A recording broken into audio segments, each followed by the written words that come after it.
second. Okay, so once again, welcome everybody. We, Martin and I, put this webinar series together to help everybody who is in the real estate and construction and building industry. Martin is the back office support IT guy, coffee maker, and he's the guy that's actually driving this whole webinar series.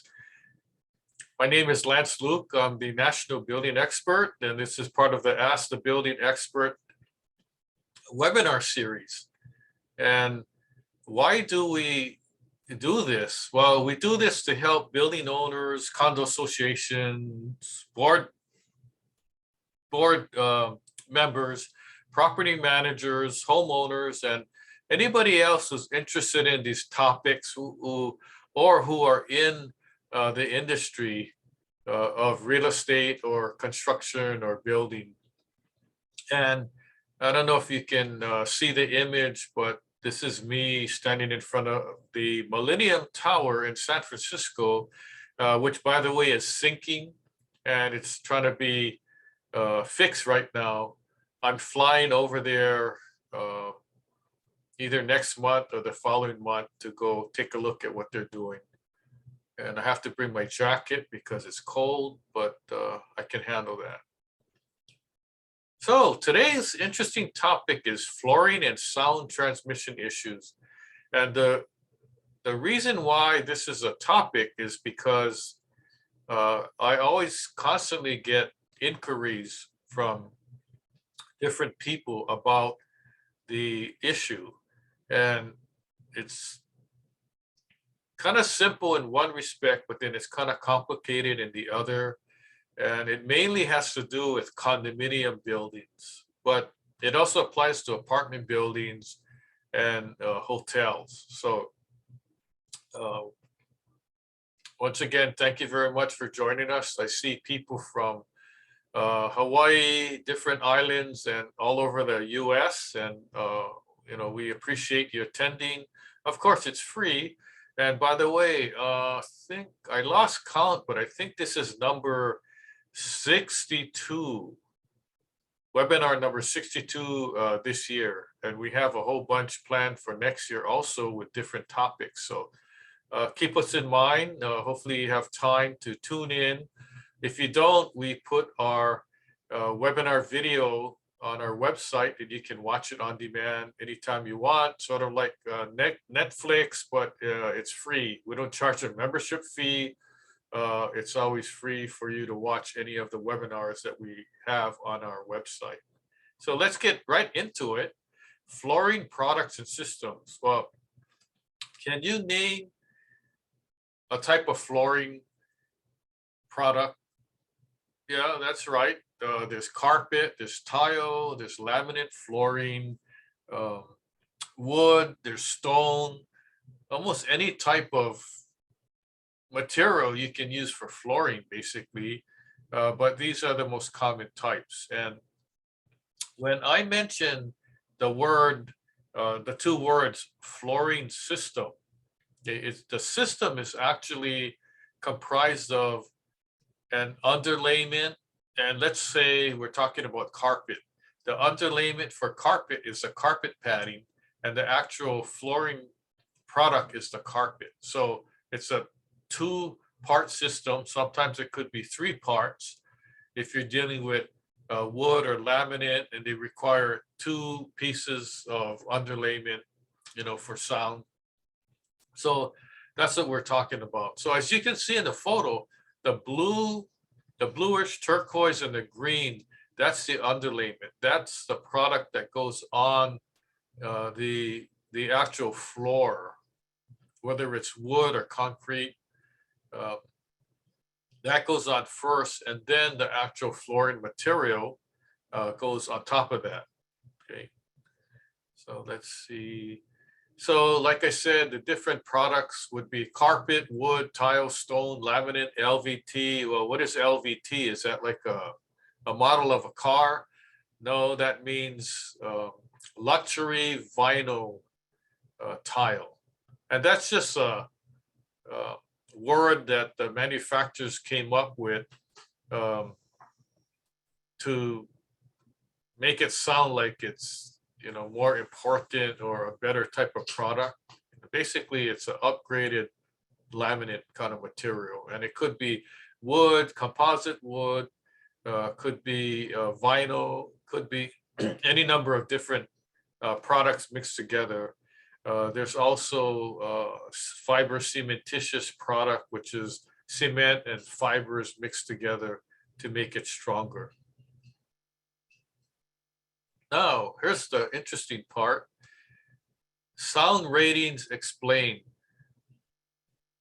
Now, it gets a little technical because different flooring products have different sound ratings. And what is a sound rating? The sound rating is determined by factors of basically sound protection or protecting the sound in an enclosed space. Let's say you have one condo unit in a building and you have a certain type of floor. Okay, the sound rating of that floor is going to be determined by whatever product is put on top of the floor, so that the unit owners or residents below that unit either can hear the sound if it's bad flooring material, or they can't hear any noise. Okay, so there's what's called a IIC and a STC rating scale. And IIC and STC, I'll explain what that means in the next following slide. So let's take it from the worst case scenario, okay? And IIC is impact insulation class and STC is sound transmission class, and they mean two different things. But just for purposes of this rating scale, I'll explain to you. Now, the worst case scenario is if there is no soundproofing. And we're talking about, let's talk about we're in a given condo unit, apartment unit, or a hotel room. Okay, if the flooring has no soundproofing, you're going to be able to hear loud talking and a lot of noises. So let's say that you're in the unit below the unit that we're talking about. You're going to hear people talking above. If they drop keys or bounce a basketball, you're going to hear that, okay? Because the sound rating is 39 and there's a point scale. Okay, so the worst case scenario is 39 or below, or 39 up to 40s, let's say, between 40 to 43. Okay, and these numbers may not mean anything to you right now, but as we get through this, you'll understand. Okay, so let's go higher up. Let's do a little soundproofing. Okay, and let's say it's very thin vinyl, the old vinyl that comes in sheets and that kind of thing. So that's put on. You're gonna still hear loud speech and impact noises when people drop stuff. So that 44 number is still not acceptable. What is acceptable? The building code, International Building Code, which is minimum requirements, allows IIC STC number of 50. And just remember that, okay? So if you're in the unit below the subject unit, you're not going to hear loud talking, okay? And when people drop keys, bounce a ball, and you may still hear it, but not that much. So the sound is significantly reduced because of the higher rating. Okay, let me explain that this is the building code acceptable requirement of 50. It is not acceptable by today's standards in a high-rise condominium or a townhouse. Okay, so if it's a situation where flooring has been installed and it meets the building code of 50, you're still going to hear noise if you're in the unit below. So that's a problem. So when people say, well, we followed the code, well, that's still not acceptable. Okay, and I'll explain the technicalities towards the end of this presentation. Now let's go higher up. Let's go IIC STC 60. And the reason why these numbers are important is because it means that you're either going to have sound protection or you're not. Okay, and it could be in between, but we don't want in between because it still may be a problem. Okay, so the IIC STC rating of 60, that's superior soundproofing. You got like not too many complaints.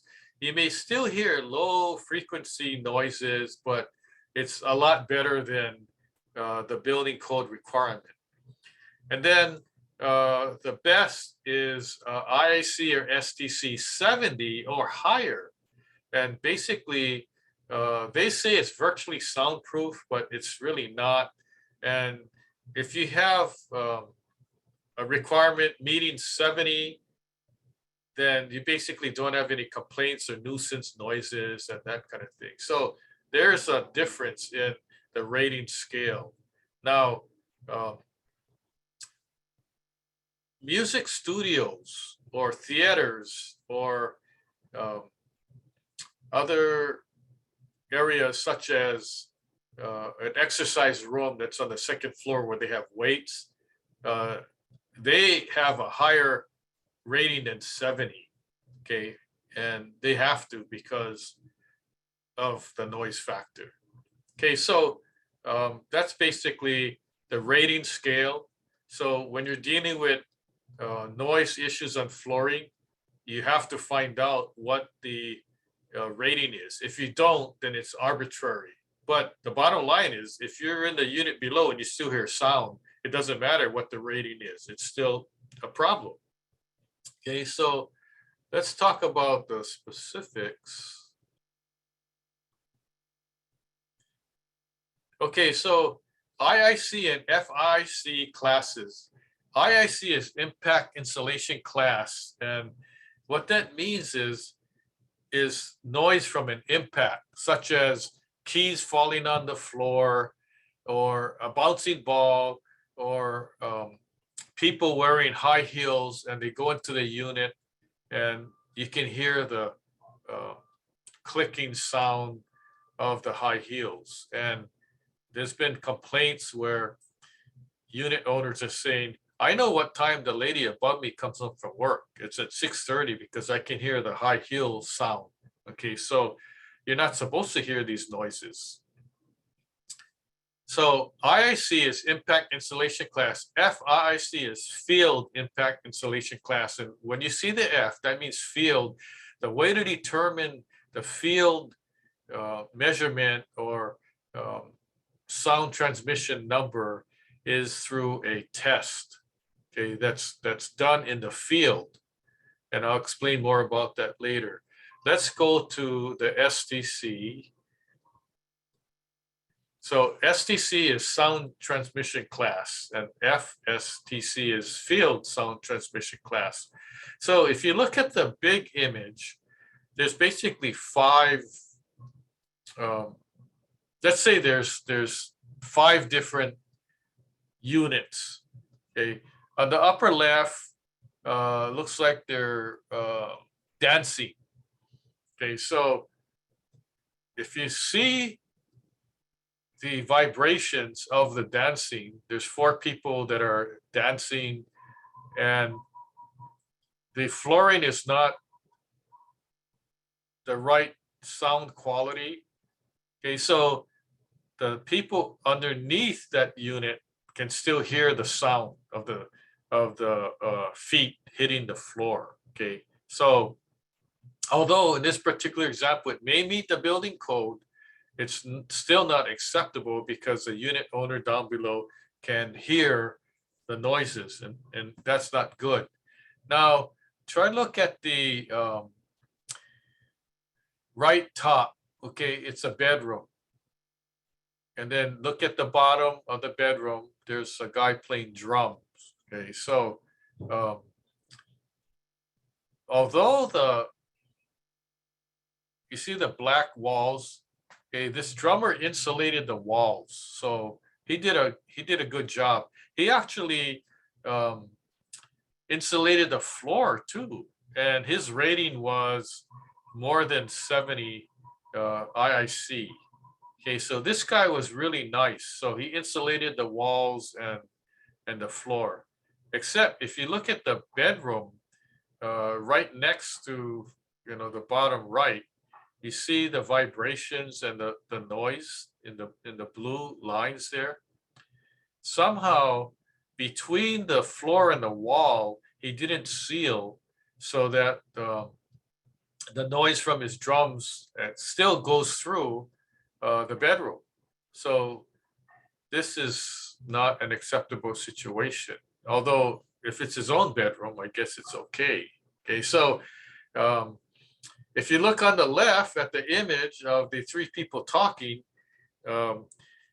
and it's a wood floor, and let's say they super insulated the wood floor, and the people talking, the unit down below can't hear the people talking, but the walls were not insulated. So the sound travels into both units that are right next door, to that unit, that room that the people are in. So there's a difference. Okay, so remember, the IIC is impact insulation, the SDC is sound transmission. Impact is basically objects falling on the floor or hitting the floor, and sound transmission is just sound without any impact. Okay, so basically those are the two things you need to remember. Now, what is a sound testing criteria? If there's a problem with the noise, and although people can say, here's the data from my tile manufacturer or my laminate manufacturer, and the data shows that it meets the IEC rating. Remember that the system, the flooring system, is the components of the actual flooring, which is laminate in this case for discussion, and the underlayment. Okay, so that's the material part of it. The other part of the system is the actual floor. So let's say if you're in a condominium unit, the floor is say it's a 4 or 6 inch concrete slab. So the entire system would be the concrete slab, the flooring underlayment, and the laminate flooring. That's the whole system. So the testing criteria would be simple method. You go into the unit down below, and you have somebody go into the unit on top and start dropping keys or bouncing a ball or whatever. And if you can hear it, then that's the problem. Okay, that's the simplest test you can do. The more formal test would be to use what's called a tapping machine. And if you look at the image on the bottom, that's a tapping machine, and it's set up and it taps the floor. And then there's a recorder in the unit down below that records the sound. Okay, so that's sort of like somebody on the unit above using a hammer and hitting the floor, but you don't want to use a hammer and destroy things. So there's a microphone, and it records it. So remember, the system is the flooring material itself, underlayment, and the laminate floor, tile, stone, or whatever. And the issue that we have is not concrete, because for the most part, a concrete slab, you can get insulation and you can really minimize the noise. If you have a wood floor, that's the worst situation for sound transmission because the wood is not as solid as concrete, right? And even if you have a wood floor and you put two layers of underlayment and you put laminate flooring, you could still hear the sound because the rating is not acceptable. Now, if you're in the unit down below and there's a suspended ceiling, and what that means is the ceiling has space between the floor above and the ceiling. So there's it could be 2 feet, it could be 4 feet, depends on the construction. And let's say it's insulated. They put fiberglass insulation blown in or whatever. With all these things, the unit down below is still going to hear the noise. Why? It's because there is no high sound rating for wood flooring like there is for a concrete slab. And therein lies the big problem, because if you're in a townhouse, you basically cannot find a building material underlayment with laminate flooring, wood flooring tile that meets the sound criteria.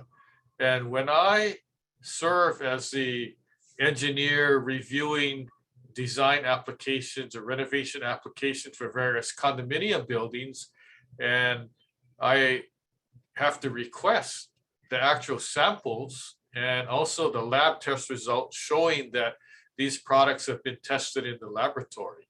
And then I look at the IEC, FTC, STC rating, and I have to always reply back, sorry, this doesn't meet the criteria.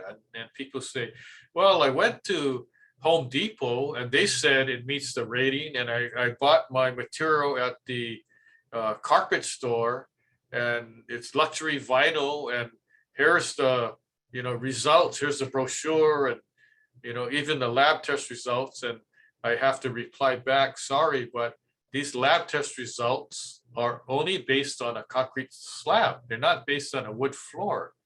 And then they're like, well, isn't there anything with the wood floor? And I said, well, I haven't seen anything. If you find it, please give it to me. Because I have many clients waiting for something to help the cause, because that's been a problem in townhouses. Okay? Now, have you guys ever stayed in a, when you went traveling, you stayed in a hotel or a motel or some kind of lodging facility, and you checked in and you went sightseeing, you came back, and you after a nice dinner, and you're kind of relaxing, and then you hear like all these sounds from the unit above you, from the room above you, people dropping stuff, or you can hear kids running around or whatever. Okay, that's an indication that the flooring doesn't meet the proper sound criteria. And it could have met the building code, right? But it doesn't meet the higher standard. And many times I've traveled and I've heard noises, and I'm like, okay, this is another cheaply built hotel.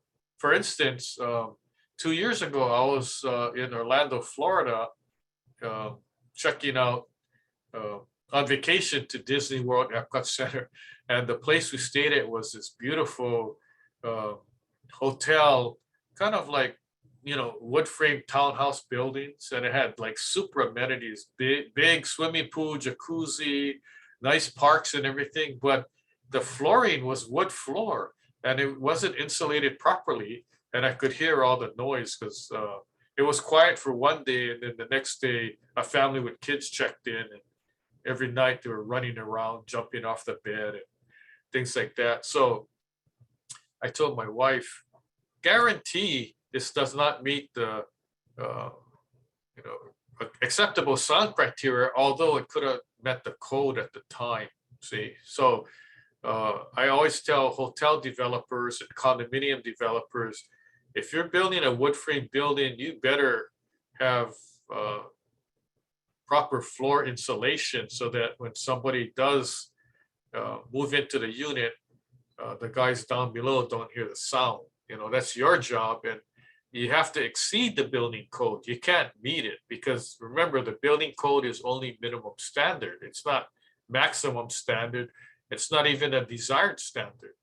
And I actually help a lot of condos write their rules for flooring in their design guidelines or renovation guidelines. And I put in documentation to make it stricter, but sometimes, you know, they don't like it. I said, okay, well, decrease it, but there's always the protection that you have when there's a complaining owner that's below that unit that you already approve. So, you know, it's better for you to approve a higher standard. Okay. So let's talk about recommended condo guidelines. And every condo, there's a homeowners association. And when I say condo, it could be a high-rise condo, it could be a townhouse, but this also applies to hotels and apartment buildings as well.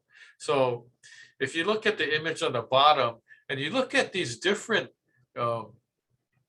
units, okay, and each box is a separate unit in a condo building, and you can see basically what the problem is with the noise.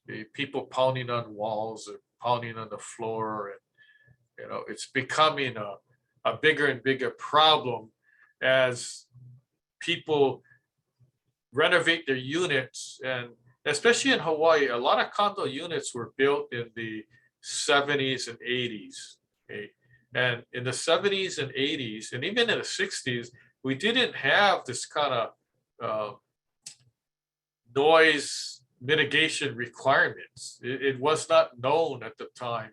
And there were a few complaints, so nobody really did anything. But now, within the past 10 years, I've seen a substantial increase in complaints, and it's because unit owners renovated their apartment units and changed the flooring without approval, or they changed the flooring following the guidelines, but the guidelines were too low, or the condo never had any guidelines for flooring. So it was like Wild Wild West, put in whatever you want, and hopefully there's no complaints. And then what happens is when somebody complains, hey, I can't sleep because the guy upstairs is making too much noise, and they go and make a complaint to the condo board, and the condo board says, well, we approved it like that. Okay, but there's still things that you can do. So let me recap.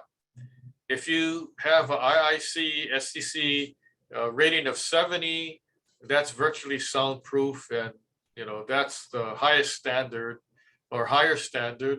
If it's 60, that's superior, and a lot of condos adopt 60. And some condos, I know, they go, no, we don't want to make it stricter than the building code. We're going to follow the building code. And I say, let me explain to you once again that the building code is minimum standard. I've had many complaints. I've dealt with even lawsuits where the flooring was installed according to the building code, and that was acceptable to the condo board, but yet the unit owner still had a complaint. Why? Because the building code was not enough. So the IIC STC rating of 50 is minimum standard, and it's not going to get you to where you want. Okay, so let's talk about situations where it's the rating is 50 or below, or maybe a little higher. Okay, case studies and lawsuits. Is this thing for real or not? Yes, I've worked as an expert witness on a bunch of cases and arbitration, mediation, and even litigation where the unit owner downstairs can't get any peace and quiet. So they appealed to the condo board, and the board said, we can't do anything because it was approved already. Or, you know, I think that you're really sensitive. You have a hearing sensitive issue, and a little noise bothers you too much. So why don't you get, you know, at night, why don't you wear these earmuffs or headphones, and why don't you buy one of these white noise machines so it doesn't bother you, okay? But that doesn't cut it. And here's the reason why it doesn't cut it. Even if the um, condo unit above that unit followed the regulations and got board approval to install the type of flooring, okay, but there's still noises, if that unit owner down below can reference the condo law, the Hawaii Revised Statutes 514B, okay, and the condo declaration of that specific condominium building. And basically what these two documents state is that a unit owner cannot cause a nuisance or disturbance that affects any other unit owner in the building. So herein lies the crux of the situation. Even if in a situation where the unit owner renovated the unit and put in flooring that's 60 IIC and meets the building code, but the unit owner below still has a complaint, it has to be mitigated in some fashion. Okay, so remember that even if board approval was given, a unit owner can still complain, and the board can't say, well, we approved it. And because some of the cases that I worked on, the unit owner sued the unit above, sued the board and the condo association. And what's the reasoning? The reasoning was, in the complaint said, the condo association and board is not helping me with my problem, okay? And it's the problem of noise and peace and quiet. And it's amazing what I get from the other parties saying, like the board and condo association said, we have no authority to do anything, and this person is complaining too much. It's a constant complainer. Every year there's a complaint about something. Well, it doesn't matter, okay? If the complaint is valid, then they have to do something. It's their obligation to do so. And you know what happened? These unit owners win the case. Why do they win? Because the law is on their side. The law protects them from noise issues in a condominium. So the unit owner was forced to replace their flooring or put carpet over their nice wood flooring. And they, in turn, that unit owner, in turn, now countersues the board and says, you're the one that gave me approval. Okay, so it's a lot of gray areas that can be sorted out. So that was a situation in Hawaii Kai. There was a high-rise condo. I'm actually working on some involving townhouses where I have to approve the flooring, and every time the flooring is not approved. And it got to the point where people know that they're not going to get approval. They just go and replace their floor. And so the flooring is not approved. They have no approval on record. But what happens is when they sell their unit, now it becomes a problem because the buyer says, oh, what about this nice laminate flooring? Oh, well, when I moved in, it was like that. The seller saying that. Or, oh, yeah, I installed it. Oh, did you get approval? No, but I have no complaints. And the buyer says, okay, fine. And then later on, the buyer moves in and the unit owner complains because before that, it was a single person and they work 2 jobs, so they're hardly home. And the unit gets sold. A family moves in with 2 kids. The kids are running around, dropping toys and all that. And then the guy down below goes, it used to be quiet and now it's not. I'm making a complaint. So he complains to the board, and then the board says, well, we got to investigate. So I go in there, inspect the unit, and go, aha, you have flooring that's not approved. Oh, well, when I bought the unit, the guy said that it wasn't approved, but there was no problem. I said, well, there's a problem now. What do you want me to do with it? Do about it? I said, well, either rip out your flooring, which is illegal because it was not approved by the board, Or you can install carpet over there. Well, why would I install carpet? Well, the reason why I bought the unit was because it has nice wood look laminate flooring. Well, up to you what you want to do. If they don't do anything, guess what? Then there's a violation notice sent, maybe fines occurred. If they still don't do anything, it goes over to legal and the attorney has to send them a letter. So it's not a very easy situation to deal with. Okay, so basically, that's the whole issue of sound transmission issues with flooring. And remember, mainly it applies to condominiums, because if you're in a hotel, chances are you're hardly in the room and it doesn't bother you as much. If it does, ask to switch rooms, or if it's too much, say, oh, give me a penthouse unit. Then that way there's nobody above me and I won't hear any noises. Okay, so basically that's the whole gist of it. I know it was really a fast talk, but it's basically a flooring and sound transmission 101 class, because a lot of people aren't aware of the different technicalities involved in the numbers, the technology, terminology, and things like that. So that's basically covers the webinar material today. And I have some other slides here. So what you missed, I've given close to 60 webinars, but for this Ask the Building Expert series, it's probably two per month. So maybe we've given 22 this year. But what you missed, and although you missed the live presentation, you didn't miss,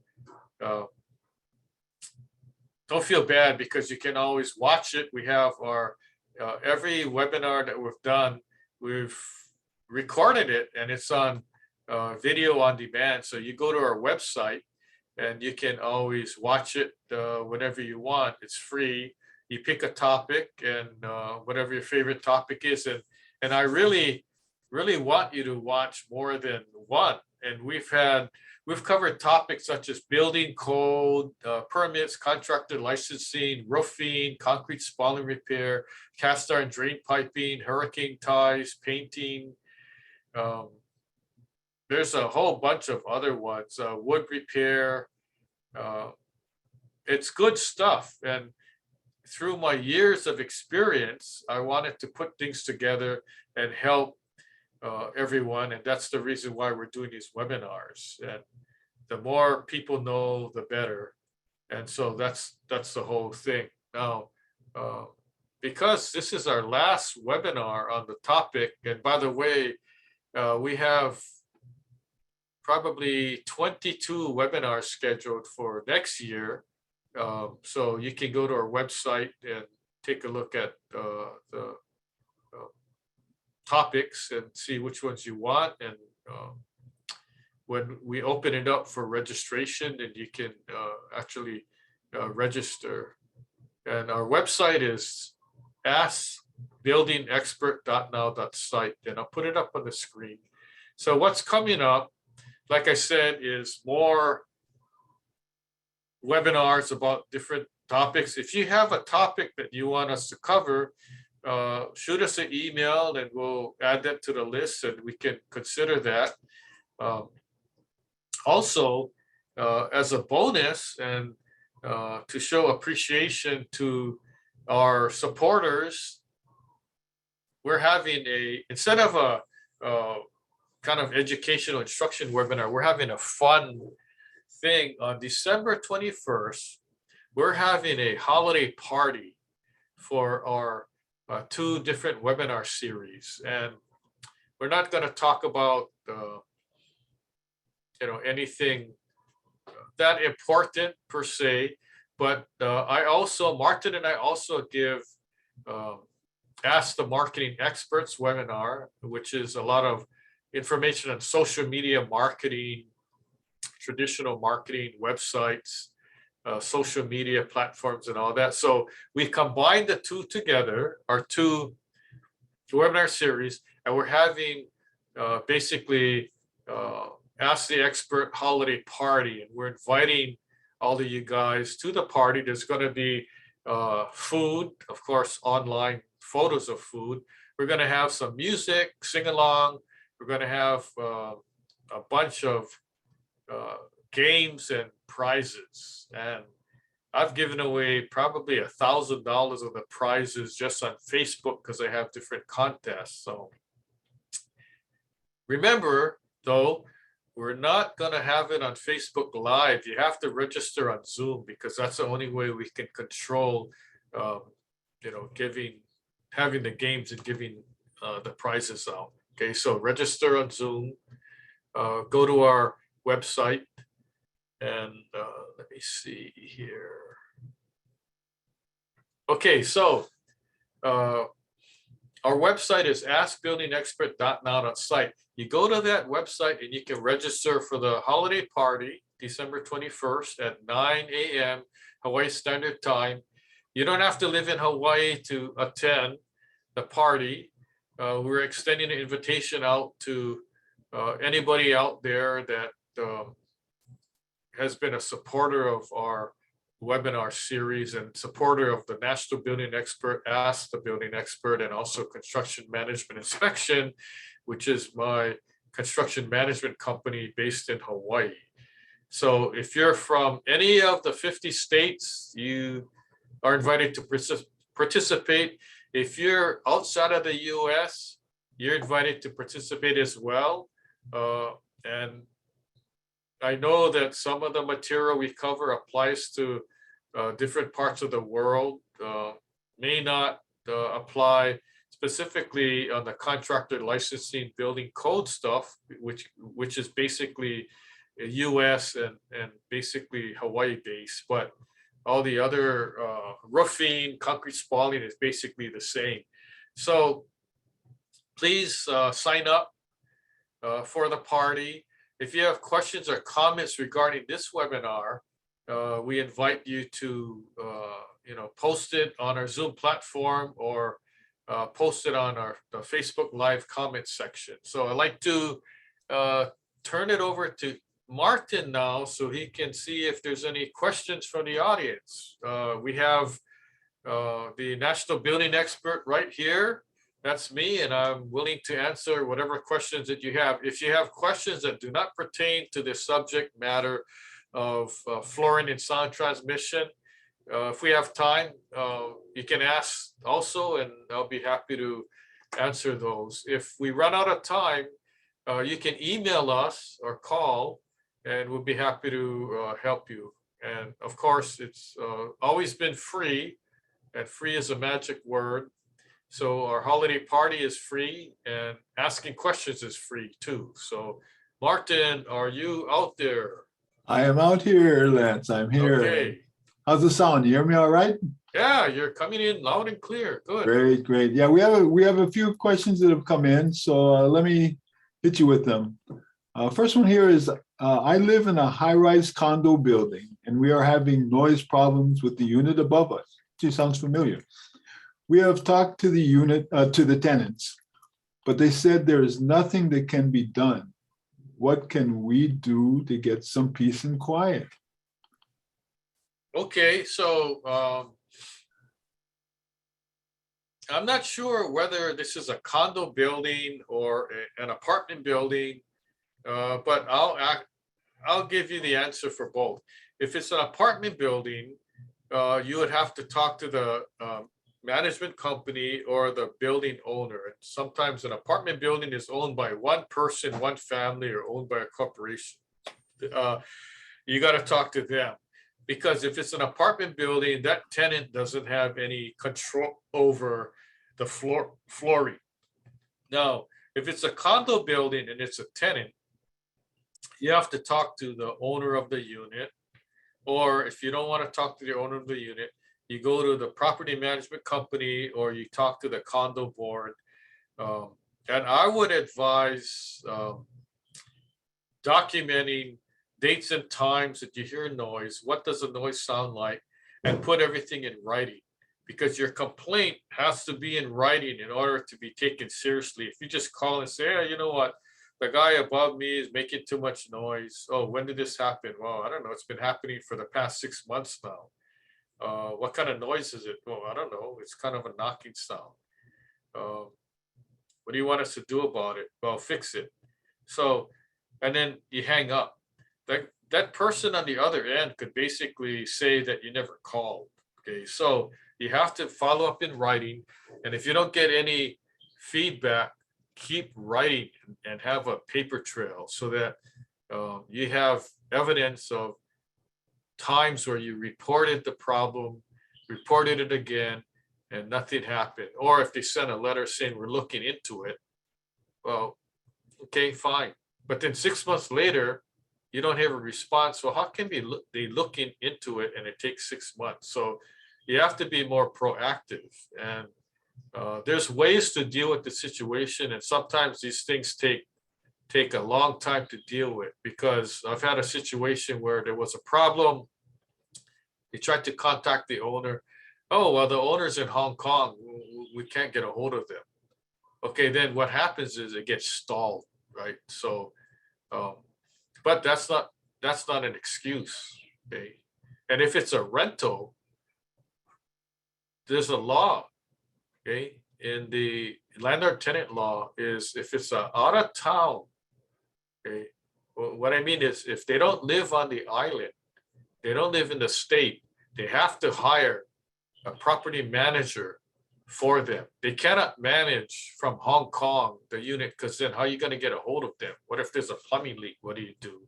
Okay, so if you try it and you didn't succeed, call us and it will, give you plan B or plan C or what to do. Thanks for that answer, Lance. Yeah.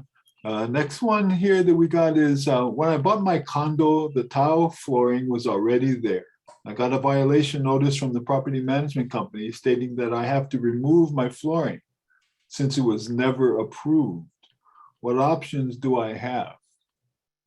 Okay, you can have one option is leave it there and get a violation notice again and get a fine, and it gets turned into the attorney and you end up paying for attorney's fees. Okay, the other option is you have to mitigate the problem. You have to go back to the board and say, what options do I have? And I'll follow it. Okay, so it doesn't matter whether you bought the unit with that existing condition, because now it's your responsibility. You're faced with the problem. You can't blame the other guy. That's long gone already. So what do you need to do? You either gotta remove the tile, or you gotta see if maybe you can put carpet over it and see if that's acceptable. And sometimes it is, but then there's always a caveat that the board's gonna say, no matter what you do, okay, if there's still a complaint, then you're gonna have to remove the tile and put carpet back. And when I say put carpet over it, to mitigate the noise, that's carpet padding and carpet. So yeah, you're kind of stuck. There's no excuse or reason that you can say when you bought it like that, because if there's no approval on record, then you're stuck with the problem. If there is approval on record, you're still stuck because you have to mitigate the noise problem. Okay, so that's the situation. Okay, and you're not the only one. There's like hundreds of people in the same boat, right? So everyone's kind of figuring out, what to do about the situation. Thanks for that, Lance. Yeah.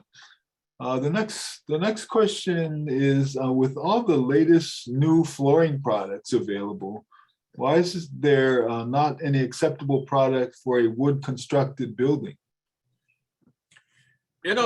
I keep asking myself the same question, and not only myself, I talk to probably at least 30 different flooring suppliers that supply um, tile, laminate flooring, uh, stone, wood products, all different kind of flooring products with the exception of carpet. And I asked all these guys, do you have anything, or can you guys like invent something that we can put on wood flooring that has nice sound protection?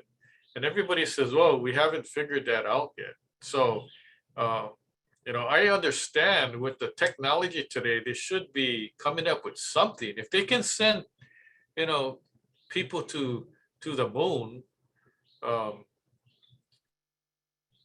I would think they could invent some kind of product that you could put over wood flooring. The issue too is that, on a concrete slab, concrete is known.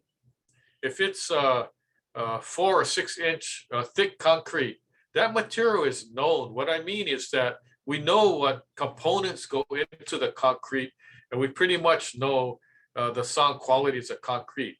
When you're talking about a wood flooring, we don't know what kind of wood they use because each type of wood has a different sound characteristic, and also how thick is the floor? How thick is the floor joist? What kind of wood is, are they using Douglas fir? Are you using redwood? Are they using something else? Are they using laminated wood? Wood is a harder characteristic, and it's not as easily figured out as concrete. And let me give you an example. A guitar? A guitar is made out of wood, an acoustic guitar. The top of the guitar, the soundboard, if they make it out of like a spruce top, the sound quality is different from a mahogany top or a pine top, or so different woods have different qualities. Like koa, for example, the koa top, like a koa ukulele, is a different sound than if you make it out of mahogany. And why am I getting into this? I'm a professional musician. I have guitars and ukuleles. So I'm kind of giving you an example of how to understand wood. So already that's the problem. We don't know. So you could have flooring that's approved for wood, you put it on, and if they have a certain type of wood, you really have to test it. So it's like a hit and miss. That's why it's like one of those really gray areas that they couldn't figure out yet. But I understand the situation, and I'm almost willing to pay somebody to give me information that we can use, because I have clients waiting. And I said, when I find out what flooring would be good for wood for a townhouse building, you'll be the first to know. And I got like probably at least 10 clients that are going to be the first to know. So yeah, good. Oh, interesting. Good Interesting, question. Lance. Yeah. Oh, okay. The last question that I see here so far is, were you the engineer who sent out flooring violation notices to 28 owners of a fairly new building in Kaka'ako? Sounds like somebody who knows you. What are they trying to do? Spy on me? Okay, interesting topic. There was a brand new building that was built called Ko'olani. And I wasn't going to name the building, but what the heck? We're not recording this, right? Actually, we are. So Ko'olani, and it was brand new at the time. And people, I guess before they moved in, when they closed, before they moved in, they hired contractors to go in and put in whatever flooring they wanted, right? And the interesting thing is that when the building was under construction, it was a 40-story high-rise building. So they started building, from the ground up. So they got to like the 25th story or whatever story it was. And the developer started closing already. So the building wasn't even completely constructed, but they started closing. So these guys that own floors, already bought their unit, so they brought in their own contractors to do work. So because there's so much construction going on, these contractors were actually hired by the owner to go in and install flooring. So none of the flooring was approved, and I got hired as a construction engineer to resolve their construction defects. At the same time, they said, well, since you're here, we want you to be the architectural design review person.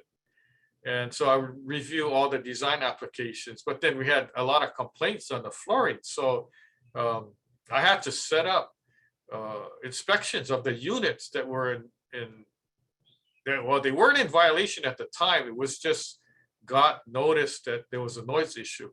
And lo and behold, I go into, each unit, and they had wood flooring, tile or stone that was never approved by the board, because at that time, the developer was the board. Okay, because remember, the building was under construction. So I remember one unit had spent like $85,000 on cherry wood flooring, and it was so nice. It was cherry, and I felt bad sending him a violation notice, but I said, you can't install this type of flooring because the guy down below is complaining about the noise. So I got like letters back, nasty letters. I got like 3 from the owner's attorneys saying, who are you to give us a violation notice? We got approval for the flooring, or it's not bad. And of course, when I got the attorney letter, I had to turn it over to the association's attorney to deal with. But yeah, it's true. And what I did was I wrote a letter to the developer. I said, I got unit owners that saying they got a developer approval to install the flooring. Can you confirm? And I got this 1-page letter back that says, in this building, we have never given approval to modify any unit, i.e. flooring, walls, or any renovation, period. So I just took the letter. I said, fine, thank you. And I sent it to these guys. I said, look, you told me that you got approval. I need it in writing.